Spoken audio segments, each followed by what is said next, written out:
ایک بچہ جب پیدا ہوتا اسی وقت اس کا سب کچھ ساتھ ہی اتر آتا، گندم، چاول اور چینی، گڑ، شکر اور شربت اور زیورات اور روپیہ پیسہ اور پانی کی ٹینکیاں، سب کچھ اللہ تعالیٰ ساتھ ہی یکدم گرا دیتا۔ انسان کو اس کو محفوظ کرنے کے لیے جگہ لینا پڑتی، اسٹور معلوم کرنے پڑتے، اس کو محفوظ کرنے کے لیے گولیاں رکھنی پڑتی، وہ تر و تازہ رہتی کہ نہ رہتی۔ کتنا بڑا فضل ہے اللہ تعالیٰ کا۔ انسان کو جتنی کی ضرورت ہوتی ہے اللہ تعالیٰ اتنی روز کی نازل کرتا ہے۔ اگر آپ چاہیں مجھے ایک ہی دفعہ سب کچھ مل جائے تو یہ آپ کے لیے ہی ممکن نہیں ہے کہ آپ اس کو سنبھال پاؤ گے۔ وَمَا نُنَزِّلُهُ إِلَّا بِقَدْرٍ معلوم، ہم اس کو ایک معلوم اندازے کے مطابق نازل کرتے ہیں، اس سے زیادہ ہم اس کو نازل ہی نہیں کرتے۔ اللہ کو پتہ ہے اتنی اتاروں گا تو صحیح رہے گا، اس سے زیادہ اتاری تو خرابی ہوگی، اس سے کم اتاری تو بھی خرابی ہوگی۔ وہ مالک ہے۔ تو اس آیت کو ہم سمجھیں کہ جتنی مقدار کسی نعمت کی اللہ نے مجھے دی ہے میرے لیے اتنی ہی بہتر تھی۔ وَلَقَدْ عَلِمْنَا الْمُسْتَقْدِمِينَ مِنْكُمْ وَلَقَدْ عَلِمْنَا الْمُسْتَأْخِرِينَ، ہم نے آگے بڑھنے والوں کو اور پیچھے رہنے والوں کو سب کو جان لیا ہم نے۔ آگے بڑھنے والے نیکیوں میں جو آگے بڑھتے ہیں ان کو بھی جانتے ہیں، جو پیچھے رہ جاتے ہیں ان کو۔ یہاں پر ایک کمزور روایت پیش کی جاتی ہے کہ بعض صحابہ کرام جو ہے نا، نعوذ باللہ وہ روایت ثابت نہیں لیکن میں رد کرنے کے لیے بیان کر رہا ہوں کہ وہ پیچھے رہ جاتے تھے اور جب رکوع سجدے میں جاتے تو پیچھے عورتوں والی صفحے قریب ہوتی تھی تو ان کی نظر پڑتی تھی۔ یہ توہین ہے، یہ غلط ہے، ایسا کچھ ثابت نہیں ہے، اس کی یہ تفسیر غلط ہے۔ اصل یہ جو نیکیوں میں آگے بڑھتے ہیں ہم اس کو بھی جانتے ہیں، جو پیچھے رہ جاتے ہیں ان کو بھی ہم جانتے ہیں۔ پھر اللہ تعالیٰ نے انسان کی تخلیق کو ذکر فرمایا۔ انسان کو 5 مراحل انسان کے اللہ تعالیٰ نے ذکر فرمایا قرآن مجید کے اندر۔ ایک تراب کہتے ہیں خشک مٹی کو جس میں پانی نہیں ملا ہوتا۔ سادہ مٹی آپ پکڑ لیں، یہ جو دھول اڑ رہی ہوتی ہے تراب مٹی کو کہتے ہیں۔ اس مٹی کے اندر اگر پانی ملا دیا جائے جس کو آپ گارا بولتے ہیں، اس کو عربی زبان میں طین کہتے ہیں، طین۔ اور یہ طین جس وقت پڑا رہتا ہے تو یہ سیاہ ہو جاتا ہے، حما۔ جب سیاہ ہوتا ہے تو اس میں بدبو آنا شروع ہو جاتی ہے، اس کو مسنون کہتے ہیں، بدبودار۔ اور جب دھوپ پڑتی ہے اس پر مسلسل وہ سخت بن جاتا ہے حتیٰ کہ وہ بجنے لگتا ہے، جس طرح گھڑا پک جاتا ہے، اینٹ پک جاتی ہے۔ 5 درجے ہیں۔ اللہ تعالیٰ نے انسانی تخلیق، آدم کی تخلیق ان 5 مرحلوں سے گزری۔ سب سے پہلے زمین مختلف جگہوں سے مٹی لے کر گیا فرشتہ۔ وہ مٹی اس میں نرم بھی تھی، سخت بھی تھی، سفید بھی تھی اور کالی بھی تھی اور درمیانی بھی تھی، اچھی بھی تھی اور خراب بھی تھی۔ اس سے آدم علیہ السلام کی تخلیق ہوئی۔ تو اسی کے مطابق آدم کی آگے اولاد نکلی، رنگ کے گورے بھی اور کالے بھی اور درمیانے بھی، ٹھیک ہے۔ اور پھر اسی طرح اچھے اخلاق کے مالک، گھٹیا اخلاق کے مالک، درمیانے، نیکوکار، خبیث ترین، درمیانے۔ ہر مٹی سے اللہ تعالیٰ نے جس طرح کی مٹی لی اسی قسم کا آگے آدم کی اولاد ہوئی۔ اللہ تعالیٰ نے اس تراب کو طین بنایا، اس کو مٹی میں اللہ تعالیٰ نے ڈالا، وہ پڑی رہی۔ اس کے بعد وہ سیاہ ہو گئی، سیاہ ہونے کے بعد وہ بدبودار ہوئی، بدبودار ہونے کے بعد وہ خشک ہو کے سخت ہو گئی، بجنے لگی، سلسال بجنے لگی۔ جب وہ بجنے لگی، سخت ہو گئی، اللہ تعالیٰ نے اس میں روح اپنی طرف سے بھیجی اور وہ آدم بن گیا۔ 5 مرحلوں کا یہاں پر ذکر فرمایا۔ پھر آگے یعنی کہ یہ میں نے آپ کو خلاصتاً بیان کر دیا، مختلف مقامات سے پوری انسان کی تخلیق کے مراحل بیان کر دیے۔ پھر اس کے بعد جنوں کا ذکر فرمایا کہ جنوں کو اللہ تعالیٰ نے کس سے پیدا کیا؟ آگ کی لو سے، آگ کے شعلے سے، بھڑکنے والی آگ سے۔ اب آگے اس سے مراد کون ہے؟ اس سے ابلیس، جس طرح مٹی سے پیدا ہونے سے مراد ہمارا باپ آدم ہوتا ہے، باقی ساری انسانیت پانی سے پیدا ہوئی ہے، اسی طرح آگ سے پیدا ہونے کا مطلب ابلیس اور جنوں کا بڑا ہے، اور باقی اس کی افزائش نسل اور معاملات اسی طرح چلتے ہیں جس طرح وہ ان کے میں تخلیق کا سلسلہ ہے۔ پھر آگے وہ واقعہ جو ہم پیچھے درس کے اندر تقریباً پیچھے بیان کر رہے ہیں۔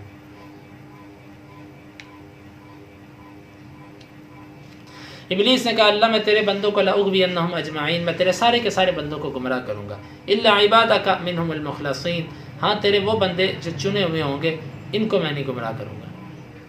دعا کرنی اخلاص اتنی بڑی طاقت ہے، اخلاص اتنی بڑی طاقت ہے کہ اگر کسی کو اللہ تعالیٰ یہ اس دولت سے مالا مال کر دے تو ابلیس بھی اس پر طاقت نہیں لگا سکتا، ابلیس کا زور بھی اخلاص کے سامنے نہیں ٹکتا۔ جب پر اخلاص نہیں، اس کا پھسلنا بڑا آسان ہے۔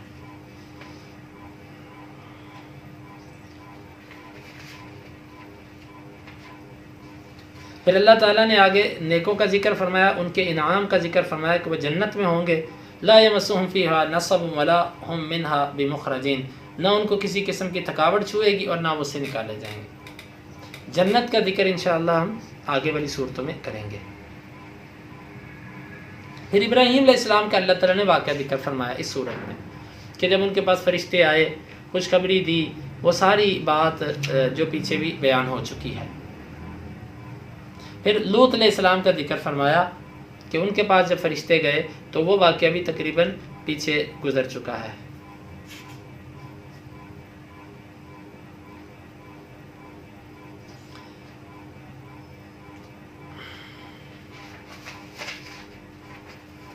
وَلَقَدْ كَذَّبَ أَصْحَابُ الْحِجْرِ الْمُرْسَلِينَ وَآتَيْنَاهُمْ بِآيَاتِنَا فَكَانُوا عَنْهَا مُعْرِضِينَ۔ یہ صالح علیہ السلام کی قوم ہے، ثمود۔ حجر یہ علاقہ ہے، یہاں پر یہ لوگ رہتے تھے اور اللہ تعالیٰ نے فرمایا کہ پہاڑوں کو کرید کرید کے یہ گھر بناتے تھے۔ بعض مفسرین نے اس کی وجہ یہ لکھی ہے کہ ان کی عمریں بہت لمبی تھیں، بڑی زیادہ اللہ کی طرف سے ان کو عمریں ملتی تھیں، اور یہ عمر زیادہ ہونے کی وجہ سے جس گھر میں رہتے تھے نا، وہ گھر زیادہ دیر زیادہ سے زیادہ ایک گھر کی میعاد کتنی ہوتی ہے؟ 100 سال نا، بنے ہوئے گھر کی 100 سال بعد وہ تقریباً اتنا بیکار ہو جاتا ہے کہ اس کو گرا کے دوبارہ بنانا پڑتا ہے۔ تو ان کی عمریں بہت زیادہ ہوتی تھیں، 500 600 700، تو ان کو بار بار زندگی میں گھر بنانے پڑتے تھے۔ تو انہوں نے کہا کہ ہم پہاڑوں میں ہی گھر بناتے ہیں، نہ وہ کمزور پڑیں اور نہ وہ جو ہے نا وہ ہمیں نیا بنانا پڑے۔ اور پھر کئی کئی گھر انہوں نے بنائے، مضبوط قسم کے پہاڑوں کے اندر یہ گھر بناتے۔ اللہ کی نافرمانی کی پیچھے تفسیر گزر چکی ہے۔ چیخ نے آن ان کو پکڑا صبح کے وقت، جو یہ کرتے تھے اس نے کچھ ان کو فائدہ نہ دیا۔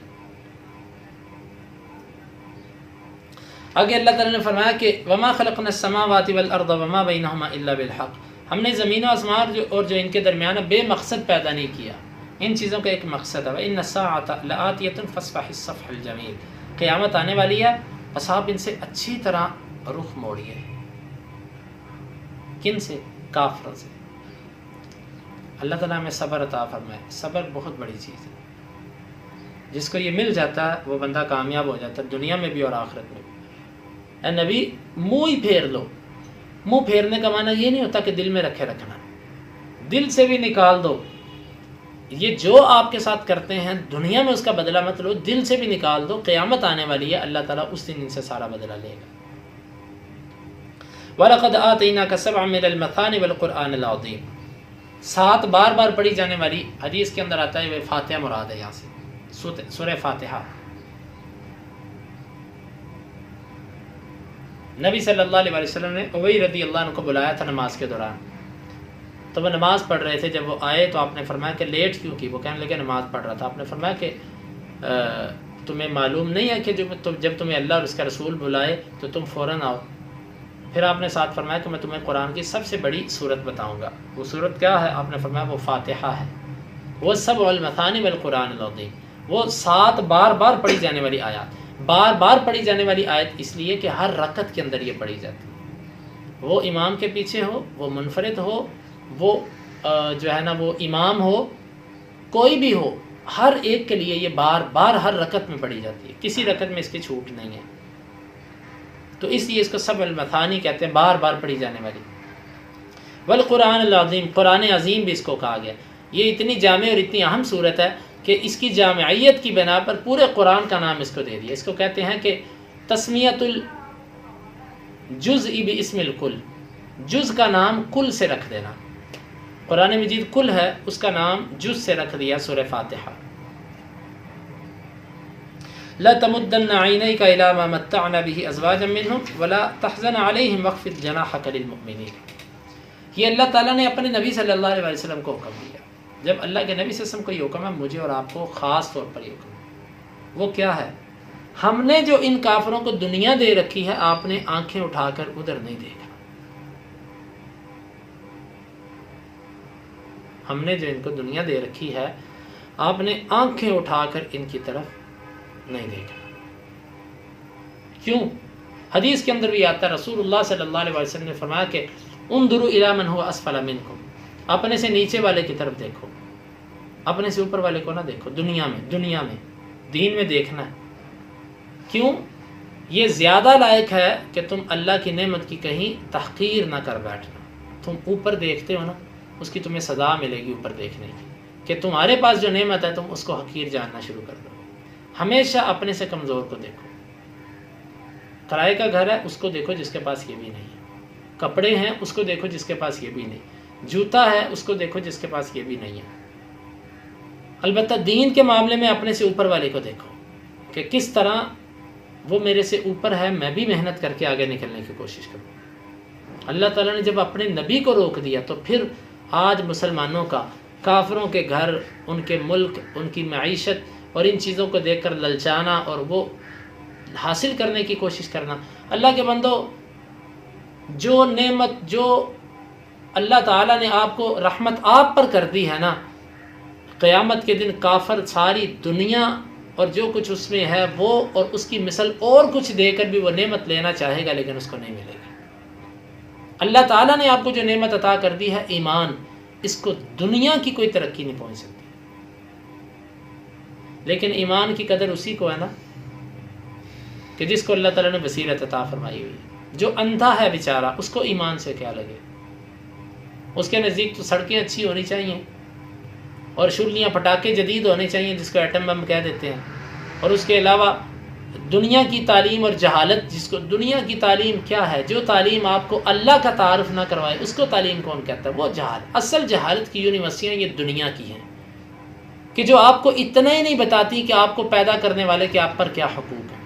اصل تو جہالت کی یونیورسٹیاں یہ ہیں جو آپ کو آپ کے محسن کی شناخت ہی نہیں کرواتی، بتاتی نہیں کہ آپ نے زندگی کیسے گزارنی ہے.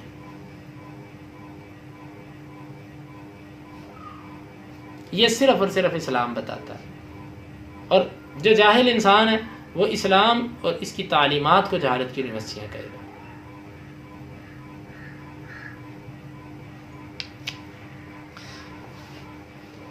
وَقُلْ إِنَّمَا إِنِّي أَنَا النَّذِيرُ الْمُبِينُ، آپ ان سے کہہ دو میں تو واضح ڈرانے والا ہوں، میں تو تم کو ڈرا رہا ہوں واضح طور پہ کہ قیامت آ رہی ہے.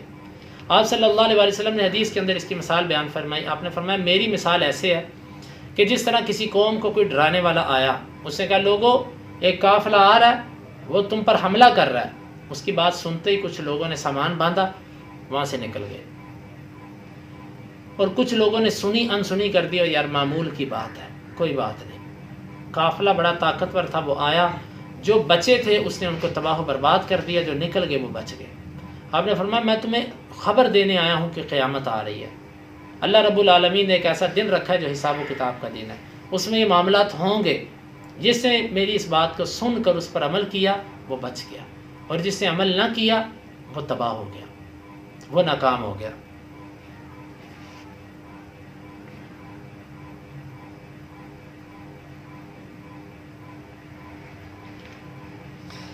کما انزلنا علی المقتسمین، جس طرح کہ ہم نے اس کو نازل کیا تھا ٹکڑے ٹکڑے کرنے والوں پر.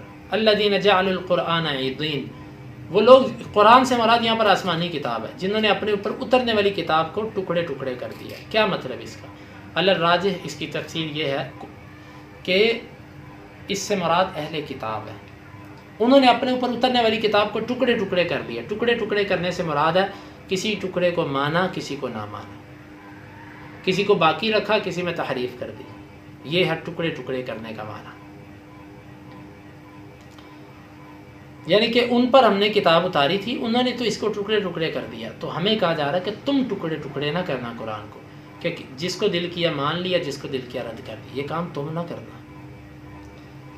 فاصدع بما تؤمر واعرض عن المشرکین، بس آپ اظہار کیجئے، اعلان کیجئے اس کا جس کا آپ کو حکم دیا جا رہا ہے. جس دعوت کا آپ کو حکم دیا جا رہا ہے فاصدع علی الاعلان، کھل کر اس کو بیان کیجئے. وَأَعْرِضْ عَنِ الْمُشْرِكِينَ، اور مشرکوں سے منہ موڑیے. مشرک جو ہیں کافر، ان سے منہ موڑیے، اعراض دل سے بھی اور ظاہر سے بھی. اِنَّا كَفَيْنَاكَ الْمُسْتَهْزِئِينَ، ہم آپ کو کافی ہو گئے ہیں مذاق کرنے والوں سے. یہ جو مذاق کرتے ہیں ہم ان کو کافی ہیں. یہ دھمکی ہوتی ہے. جس طرح بندہ کہتا ہے نا کہ تمہیں میں نپٹ دوں گا، تمہیں میں کافی ہوں بس. اللہ تعالیٰ نے فرمایا کہ ان کو میں کافی ہوں بس، ان کو ایسی سزا دوں گا کہ یہ اللہ تعالیٰ ان کو دنیا میں بھی بعض دفعہ نشان عبرت بناتا اور بعض دفعہ اللہ تعالیٰ دنیا میں نہیں بناتا. کیوں؟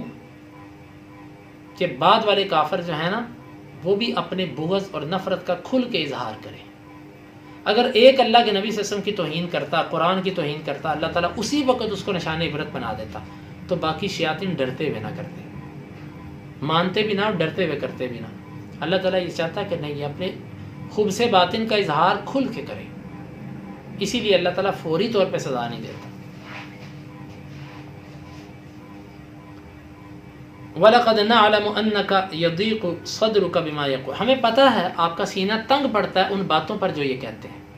کافروں کی باتیں سن کے، ان بے دین لوگوں کی باتیں سن کے آپ نہ ان سے تنخواہ لیتے ہیں، نہ آپ ان کے محتاج، آپ تو خالص اللہ کی رضا کے لیے ان کو دعوت دیتے ہیں. اور آپ کا سینہ، ایک بندہ خالص اللہ کے لیے دعوت کا کام کرتا ہے، لوگ اس کو باتیں کریں، سینہ تو اس کا تنگ پڑتا ہے. اللہ تعالیٰ نے فرمایا کہ آپ یہ کام کرو. اور یہ سنو، توجہ سے سنو، ہر وہ بندہ جس کا سینہ تنگ پڑتا ہو، لوگوں کی باتیں سن سن کے کبھی آپ کا دل دکھی ہو جائے، دل بھر جائے اپنے دوستوں کی باتیں سن کے، بدتیوں کی باتیں سن کے، کافروں کی باتیں سن کے، بے دین لوگوں کی باتیں سن کے، حاسد اور بغض رکھنے والے کی باتیں سن کے آپ کا سینہ اگر دکھ سے بھر جائے، اذیت آپ کو اتنی پہنچے کہ آپ کا دل دکھی ہو، آپ اس نسخے پہ عمل کریں. فسبح بحمد ربک، آپ سبحان اللہ، اللہ کی تسبیح کثرت سے کرو. سبحان اللہ، سبحان اللہ وبحمدہ، سبحان اللہ العظیم، اللہ کی پاکی والے کلمات کثرت سے پڑھو. واللہ یہ کہنا نہیں چاہیے، لیکن میں نے الحمدللہ اس پر عمل کیا ہے اور اللہ تعالیٰ نے مجھے شفا دی. آپ کا دل دکھی ہو جائے، بھر جائے، آپ اس پر عمل کریں. وَقُم مِّنَ السَّاجِدِينَ، اور سجدہ کرنے والے میں سے ہو جاؤ، لمبے لمبے سجدے کرو، نوافل زیادہ پڑھو، اللہ تعالیٰ آپ کا دکھ، غم، پریشانی سب ختم کر دے گا. وَاعْبُدْ رَبَّكَ حَتَّى يَأْتِيَكَ الْيَقِينُ، اور اپنے رب کی عبادت کرو یہاں تک کہ آپ کے پاس یقین آ جائے. یہاں پر یقین سے مراد کیا ہے؟ موت. بعض صوفیہ نے اس کا معنی یہ کیا کہ آپ کو یقین ہو جائے اللہ کی عبادت پر، اللہ کی بندگی پر یقین ہو جائے کہ اللہ ہے. اس کا معنی یقین نہیں. نبی صلی اللہ علیہ وسلم آخر وقت میں آخری آپ کی جو وصیت تھی، الصلاۃ وما ملکت ایمانکم، نماز اور جو جن کے تمہارے دائیں ہاتھ مالک ہیں ان کا خیال رکھنا. کیا آپ صلی اللہ علیہ وسلم کو یقین نہیں تھا جو آپ آخر تک نماز پڑھتے رہے؟ یہ صوفیہ کی تحریفات ہیں جو وہ قرآن میں کرنے کی کوشش کرتے ہیں. یقین سے مراد کیا؟ موت. موت کی حد تک آپ نے عبادت کرنی ہے.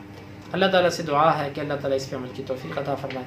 اللہم انفعنا بما علمتنا وعلمنا ما ينفعنا وزدنا علما وآخر دعوانا ان الحمد للہ رب العالمین. سبحانک اللہم ربنا وبحمدک، اشہد ان لا الہ الا انت، استغفرک واتوب الیک.